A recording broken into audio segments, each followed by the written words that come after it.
In front of me is Samsung Galaxy M13, and today I would like to show you how you can operate voice recorder on this Samsung. First of all, you need to locate voice recorder app and click on it. If you can't find it over here on your device, you can always go into Play Store.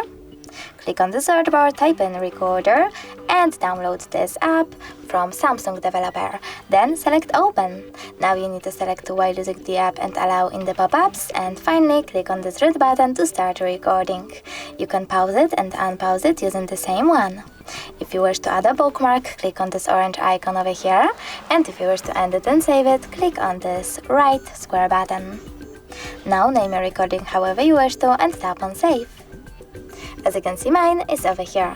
If you wish to play it, just click on it. If you wish to delete it though, you need to go back, hold it, select this bin icon at the bottom right corner and click on Move to Recycle Bin. Thanks so much for watching. If you enjoyed this video, leave a like, comment and definitely subscribe. Bye!